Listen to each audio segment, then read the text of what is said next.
Good morning, good evening, or good afternoon, anytime you're watching us. This is another chapter of the series, Free English Lessons. I am David Basantes Fierro, SLT, second language teacher.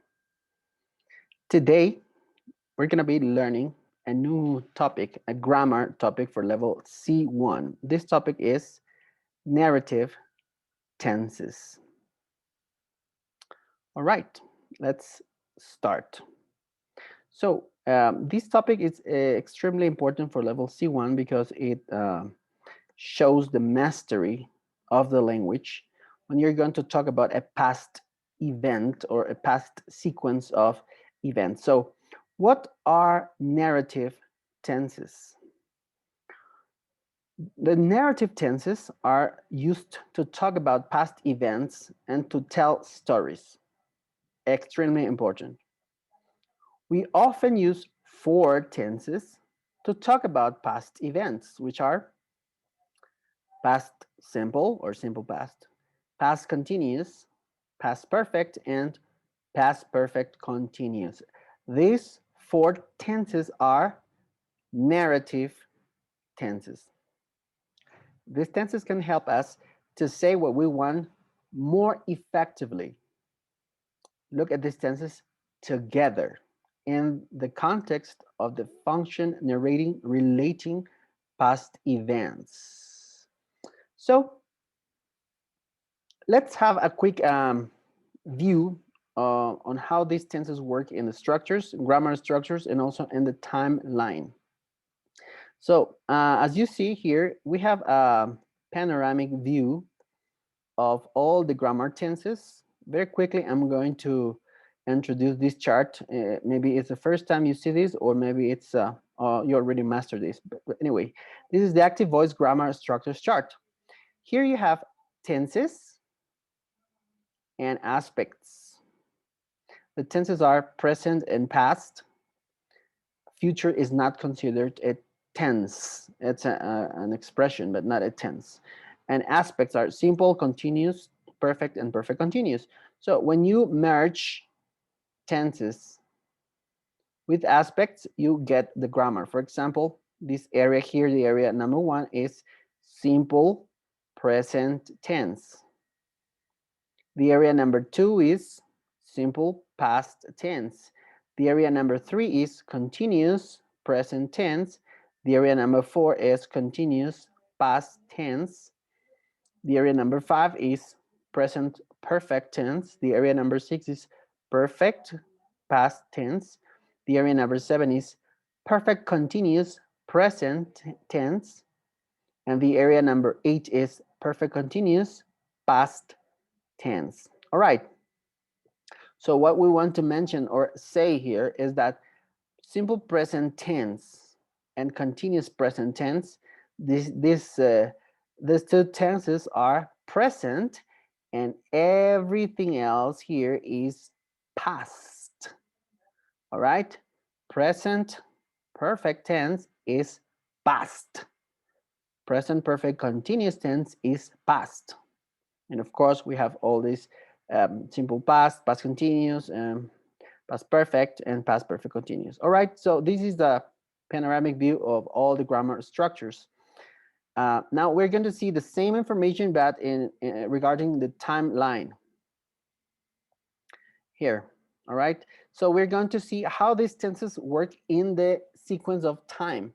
Again, here we are. Here we have the tenses we're going to be studying: the simple past tense, the continuous past tense, the past perfect tense, and the past perfect continuous tense.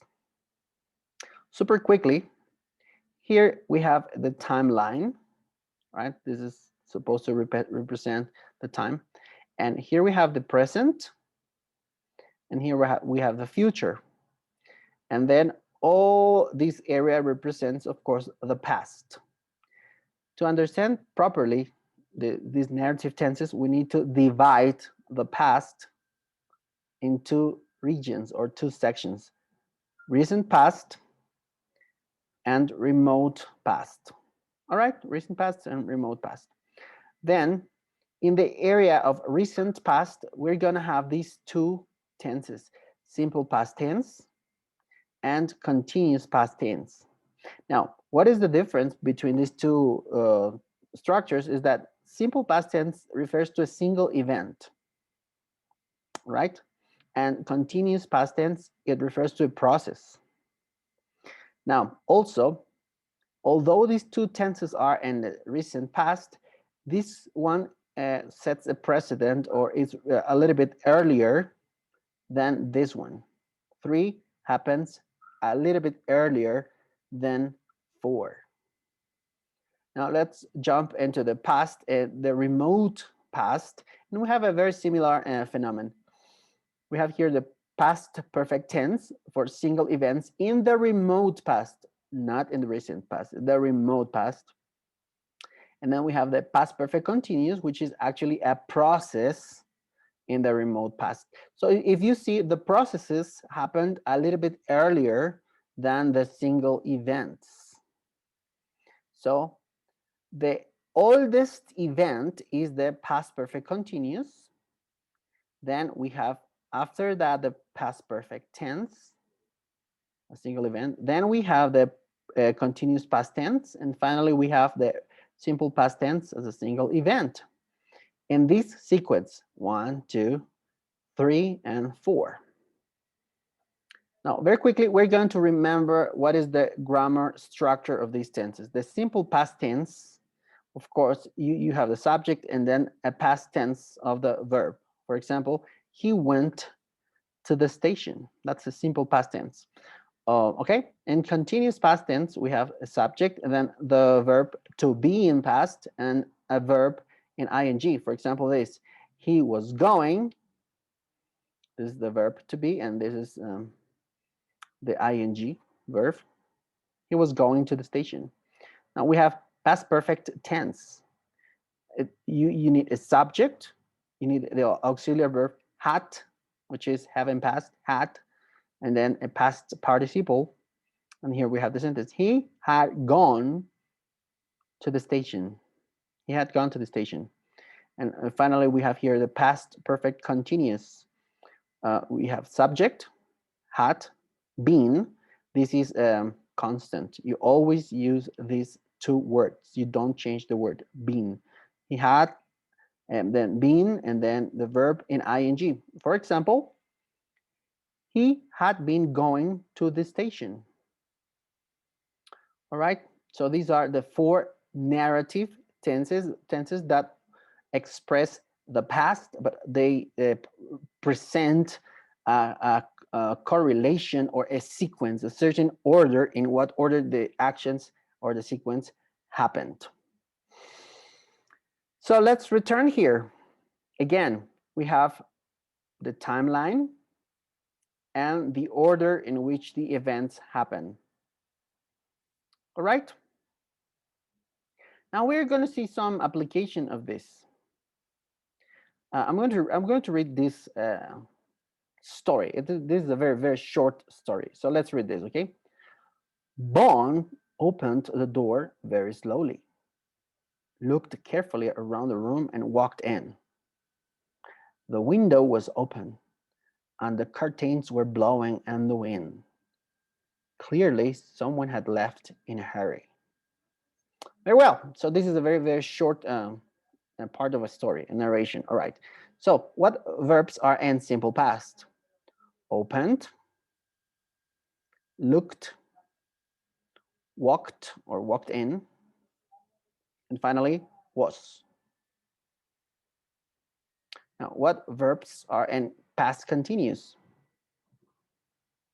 Were blowing, were blowing. And finally, what verbs are in past perfect? Had left, had left. So the first 3 verbs, opened, looked, and walked, are a sequence, or yes, but they are happening all together in the same time.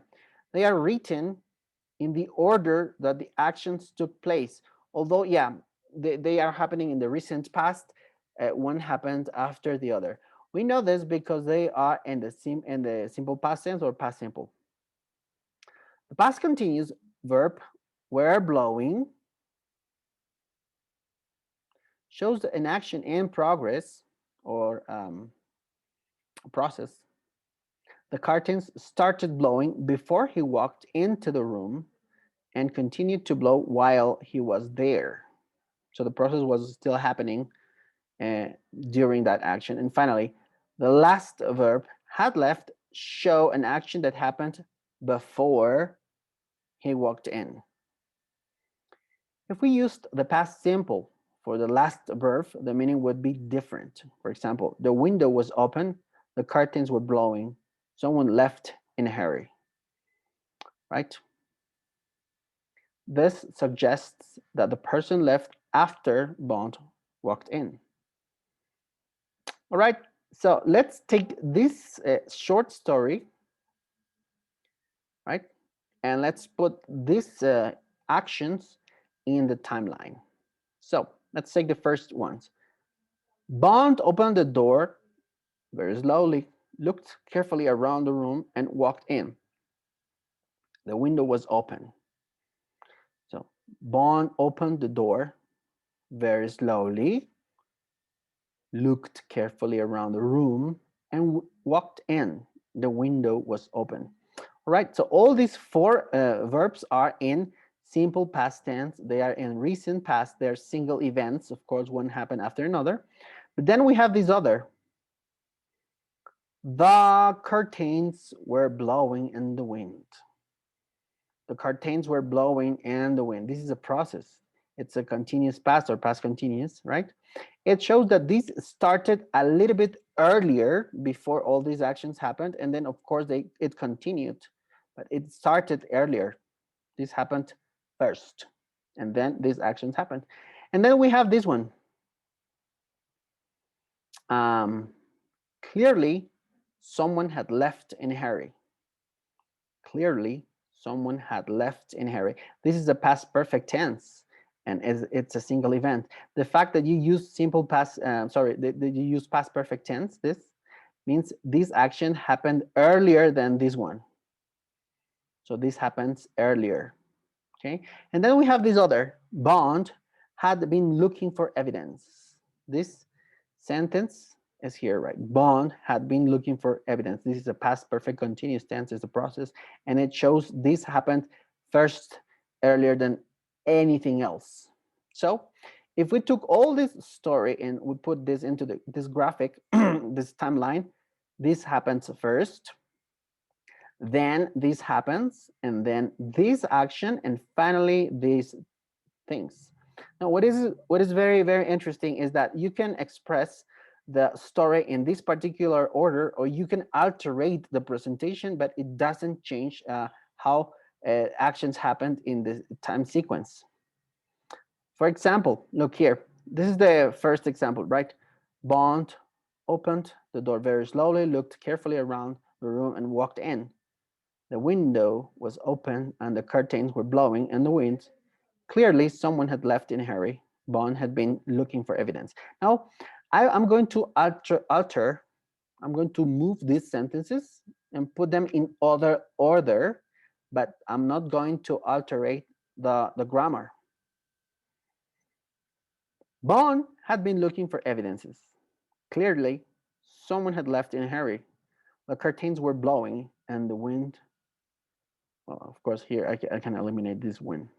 Bond opened the door very slowly, looked carefully around the room, and walked in. The window was open. All right. So as you see, I put the sentences in a little bit different order, but I didn't change the grammar. So it represents the same sequence of actions. All right. So if you respect the grammar, then you maintain the order of actions, even if you move the sentences in the paragraph. Now let's check a case for narrative tenses in a conversation. All right. So we're going to check this narrative tenses in a conversation. So let's see. This is a short conversation between David and Carol. So David says, I saw a UFO once. Well, I think it was one. Carol says, Oh, yeah, David says. Yeah, really. I was in the country in Yorkshire on the moors, Carol says. What were you doing there? David says. Oh, I was visiting some friends. They'd rented a cottage and we'd gone to stay with them. All right. So again, what sentences happened in simple past? So and was. So and was. What tenses happen in past continuous? Were doing and was visiting. Were doing and was visiting. And what happens in past perfect is they'd rented, which is they had rented, right? Or they'd gone, which means they had gone. These two actions are in past perfect. So the first verb saw is used in an introductory sentence. The verb was visiting shows an action that started before the event, seeing the UFO, happened and was in progress. It is background information. The verbs had rented and had gone show actions that happened before the main event, and they are also background information. All right. So again, we're gonna take this short dialogue that we had here, and we are going to put in a graphic format in the timeline. So again, this is the dialogue, right? I saw a UFO once. Well, I think it was one. Oh yeah, yeah, really. It wasn't. I was in the countryside in Yorkshire on the moors. What were you doing there? Oh, I was visiting some friends. They'd rented a cottage, and I'd gone to stay with them. So here, what is the first action that happens? This. They'd rented a cottage in the, and we'd gone to stay with them. This is past perfect tense, a single event. So this is the earliest action. This happened first. What is this? What event happens after that? This I was visiting some friends. Of course, these friends rented the cottage, right? I was visiting some friends, and then we have this incident here. I saw a UFO once. Well, it was one. Yeah, really. I was in the country in the Yorkshire, in Yorkshire on the moors. All right. So this is the order in which the actions happened.